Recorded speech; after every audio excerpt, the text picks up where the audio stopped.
It seems as though there are a couple of different types of people who could best understand the book of Ecclesiastes. First would be those of you who are very, very bright or have raised children who are very, very bright.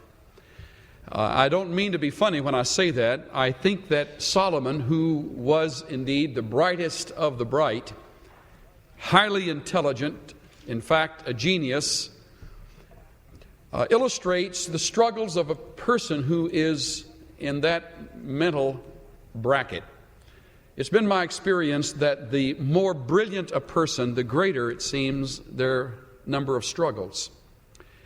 The dullard, the sluggard, it seems, has few struggles in life, whereas those who are highly intelligent, who have found that the simple answers do not satisfy, they in fact have a ring of simplistic character. Those individuals struggle deeply, most deeply.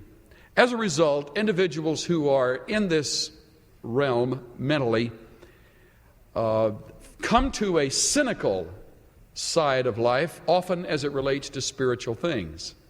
That, I believe, is what happened to Solomon. But there's something more than that. The second group of people who would understand would be those of you who are going through or are living with individuals who are going through what I will call a midlife crisis. This is an interesting phenomenon of our era. It has always been true, but it seems to be growing more so, that individuals reach a plateau where they begin to question those things they have embraced all their lives. If you are struggling with the problem, and many are, you're certainly not alone, you need to read a book entitled Men in Midlife Crisis by Jim Conway. In the book, Mr. Conway has done a great deal to help us understand what that problem is about. I quote from several things he says. The man approaching midlife has some strange and difficult times ahead of him. The midlife crisis is a time of high risk for marriages. It is a time of possible career disruption and extramarital affairs. There is depression. There is anger. There is frustration and rebellion. The crisis is a pervasive thing that seems to affect not only the physical but also the social and cultural and spiritual and occupational expressions of a man's life. It's at the time when a man reaches the peak of a mountain range, he looks back over where he has come from and forward to what lies ahead, and he asks things like, now that I've climbed the mountain, why am I different for doing it? Do I feel fulfilled? Have I achieved what I wanted to achieve? He goes on to describe it in the form of a statistic. Lee Stockford presented findings based on 3 studies involving more than 2,100 men and women. His research indicated that 80% of the executives aged 34 to 42 were hit by the crisis. Dr. Daniel Levinson, a Yale researcher who has been involved in an extensive study of the midlife male, puts the midlife decade at about 35 to 45.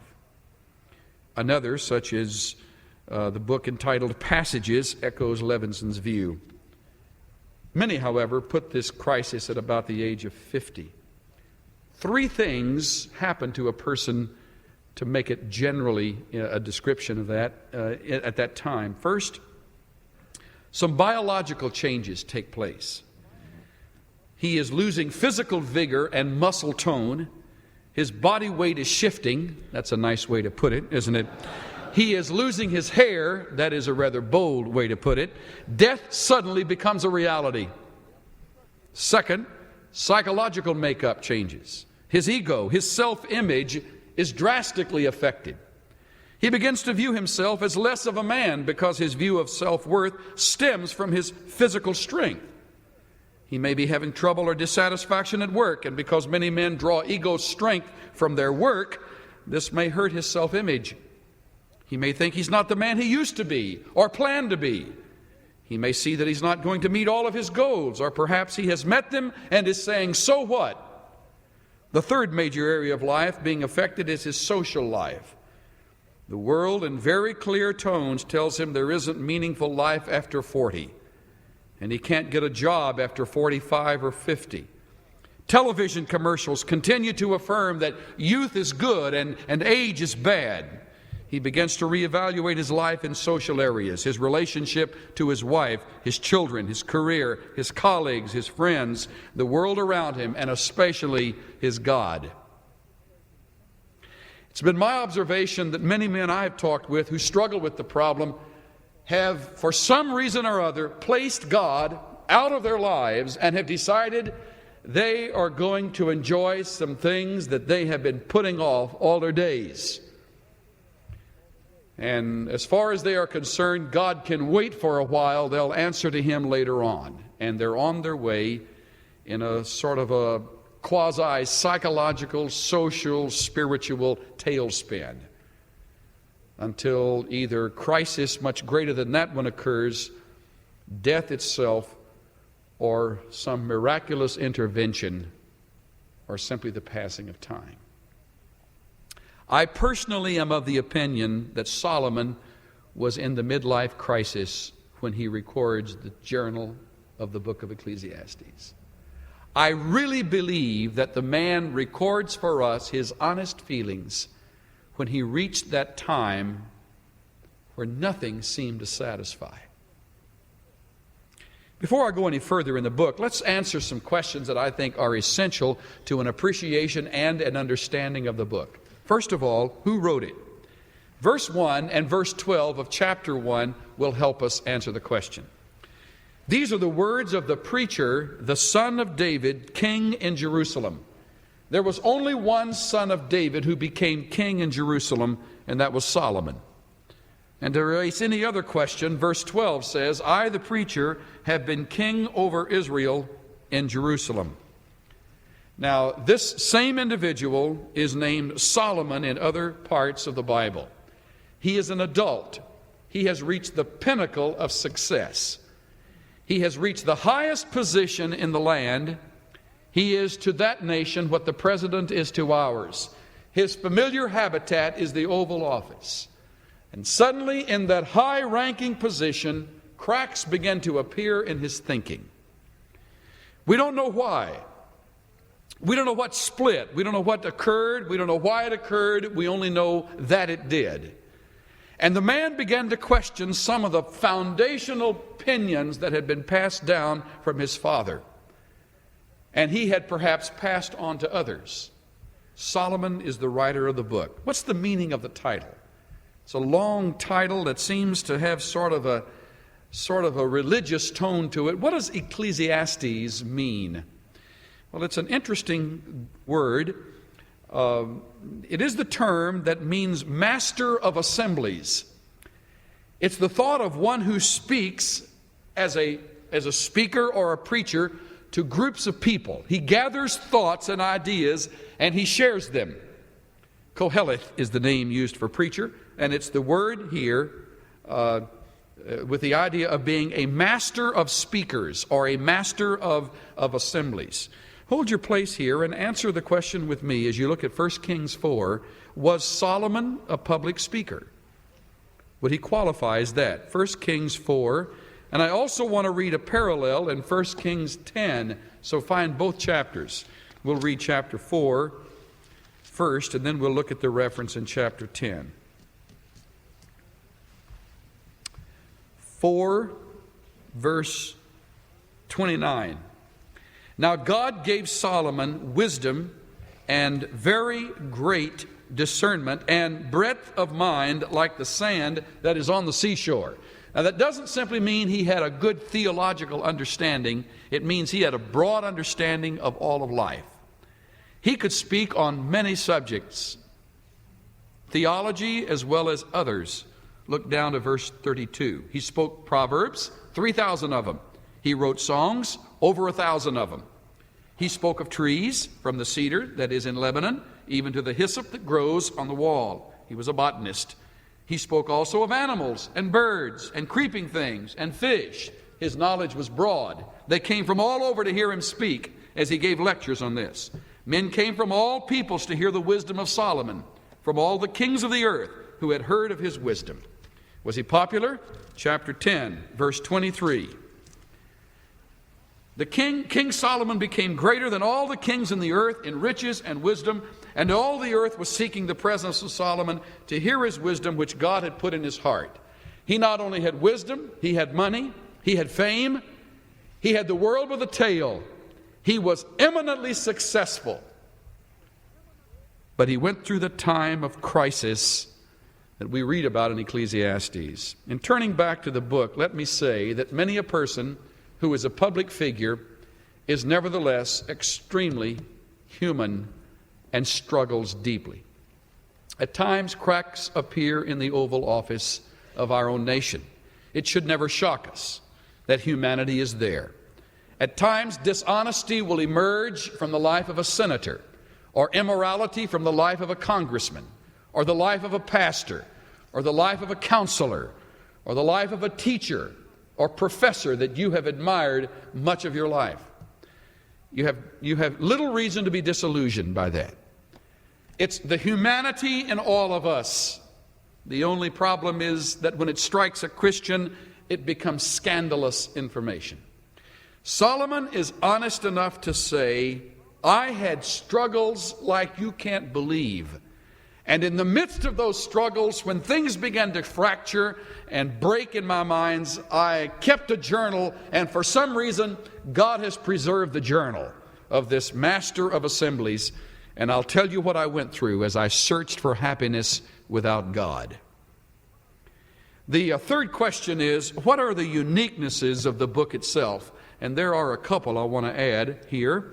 First of all, it is the most secular of all Bible books. If I were to speak to lost audiences and I were asked to use a Bible book, this is the book I would use. This is my preference. It hits people where they live in the secular world, and you'll see that as we work our way through. It's the most secular. About every major ism, even heresy, is found in this book. Look at chapter 2, verse 16, for example. For there is no lasting remembrance of the wise man as with the fool, inasmuch as in the coming days all will be forgotten, and how the wise man and the fool alike die. So I hated life, for the work which had been done under the sun was grievous to me, because everything is futility and striving after wind. It's emptiness, it's futile, it's striving, it's of no use, it's of no value, there is no satisfaction. The words appear in their synonymous form 35 to 40 times in the book. It is a book that lacks satisfaction on the part of the writer. Look at the next page, chapter 3, verse 18, 19, and verse 20. I said to myself concerning the sons of men, God has surely tested them in order for them to see that they are but beasts. For the fate of the sons of men and the fate of beasts is the same. As one dies, so dies the other. Indeed, they all have the same breath, and there's no advantage for man over beast, for all is vanity. All go to the same place. All came from the dust, and all return to the dust. Well, if that's not universalism, I've never read it. I mean, what good is it to be man as opposed to being a dog or a horse or the cattle in the field? We're all the same. We come, we go, life has its monotonous repetition, and there is no meaning to it whatsoever. Now, this might shock some that have a very strong view of inspiration. I don't think anyone here could have one stronger than I. And I want to help you understand that inspiration does not guarantee that everything recorded is a rule to live by. Inspiration guarantees that what was written was accurately written and has been miraculously preserved. We have God breathing out His message through the pen of man. Not everything in this book is a rule to live by. The arguments in Ecclesiastes are not God's arguments. They are God's accurate record of man's argument. Remember that. Secular writers attack inspiration, and they take to task the book of Ecclesiastes and illustrate. You can believe that's inspired? Listen to what it says. I've seen it done in college classrooms, and I'm sure you will live to see it as well. This is simply guaranteeing we have an accurate record. It doesn't mean that everything is something to live by. The second thing I would say about Ecclesiastes is that it is one of the most convincing literary works declaring that apart from God, there's no satisfaction. If you're beginning to teeter on the tight wire in life, wondering if maybe it wouldn't be a lot better without God and all of that trip that God brings, as they say, get a good dose of Ecclesiastes and don't forget it. Because vicariously you can enter into all these pursuits with Solomon, and you will wind up with the right answers without the scars. That's very, very important. How about the key verse? Is there a key verse to live by? You bet. Chapter 10, verse 19. I want you all to turn to it. There's your verse, men and women. Chapter 10, verse 19. I especially wanted the trustees of the church to see that verse. Men prepare a meal for enjoyment, wine makes life merry, and money is the answer to everything. I'm just kidding you. That's not the key verse. It's over in chapter 2, verse 11. Chapter 2, verse 11. That verse will set you free, so get away from that one. Get over to chapter 2, verse 11. I had some men walking out saying, yes, that's the verse. I'm leaving. I'm going right now. No. The only reason to walk out is to see the game. And if I stay, you stay, baby. Don't you get out of here. Chapter 2, verse 11. Thus I considered all my activities which my hands had done, and the labor which I had exerted, and behold, everything was vanity and striving after wind. There is no profit under the sun, as he beats his breast. I cannot find any satisfaction in life. The reason is he has X'd out God. He has everything a man or woman could want. He has simply put his God on the shelf, and he has told his father, as it were, forget it, David. He has told his heritage, forget it. He has told his nation, forget it. I don't need Jehovah. I am going to find happiness without God. And he says in chapter 2, verse 11, I didn't get what I needed. What I wound up with was a mouthful of cotton candy, a handful of air, a lot of froth. Hard as it may be for you to believe this, some of you who are young, some of the most struggling, most disillusioned men and women today are those who hold chairs in the highest places of universities around our country and around our world. As one of them said in a very incredible speech that I read recently, the real question now that faces us in life is whether or not we commit suicide.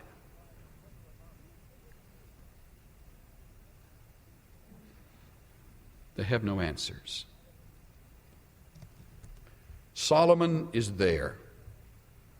And rather than committing suicide, he simply says, I am going to find that happiness. I'm up to here with Jehovah. I'm up to here with the disciplines of the Christian life. I have had it. I have seen my last day in the temple. I am on my way to real living. And he takes off. And he tells you about it in the book of Ecclesiastes. Go back to chapter 1. Let's get a survey right quick. The question behind everything he writes is life really worth living? Is it really worth living? He begins with the monotony of life. And I want to show you several of these monotonous cycles. It's boring as he sees it. Verse 3, what advantage does man have in all his work which he does under the sun? Ever ask yourself that question? As you drive on that crummy freeway all the way to Torrance, all the way down to L.A., every day, don't you ask, What advantage is there? All I'm going to do is get there, spend 8 hours, turn around, and go all the way back to Fullerton. Day after day, year after year. What advantage is it? You look at me like you don't believe that. That's exactly what goes through our minds. What in the world are all of these miles going to prove when it's all over? Only that next week I've got to drive them again. There is an incredible boredom connected with life. I don't think that's addressed enough in the pulpit. I don't think other Christians are saying much about that. But many of you who hear my voice at this moment are desperately bored with life. Here's another one, verse 4. A generation goes, a generation comes, the earth remains forever. The sun rises, the sun sets, hastens to its place, and there it rises again. The wind blows to the south, it blows to the north, it continues swirling along. The circular course the wind returns. The rivers flow into the sea, yet the sea is never full. To the place where the rivers flow, they flow again. All things are wearisome. Man is not able to tell it. The eye is not satisfied with seeing, and the ear is not satisfied with hearing. Have you noticed that? Are you into sound equipment? You'll learn that. It used to be that you would be satisfied with a simple little record player. Just a little record, put it on, put the needle on, zip, you'd hear it, fantastic. You go to sleep, humming the tune. Not now. Now you've got all of these incredible kinds of equipment that you can get into, right? I know, my son has begun to get into it, and I'll tell you, it is unbelievable. You thought you were satisfied until you run across Panasonic Zip Zap red blue deal that they show you, and you say, wow, that looks great. Mine sounds like it's from Hunger. I've got to get one like that. So you get one like that. You bring it home and you enjoy it. It's beautiful. And the guy says to you, don't you realize that you got to have sound equipment that's made by a certain firm for you to really enjoy that? So I didn't know that. So you go get that system and you begin to listen to it. And he says, don't you realize that those speakers will never handle the sound that's going to come out of that equipment? No, I didn't know that. So you go out, you get speakers the size of this baptistry, great big things, and they blow you away. And then a guy says, do you hear that click in that speaker? And you think, oh man, I never realized that click was in it. I can't live with that. So you go buy another set of speakers. It never ends. It never stops. It's constant. You thought you liked your home until you saw the one 4 blocks away. Man, that's fantastic. I can't live in this dump.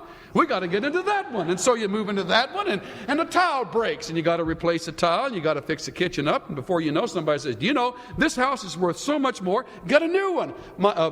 30 miles away, you can get one and make on. Okay, man. So you sell your home and you move out there, and it's constant, constant, constant. It never ends.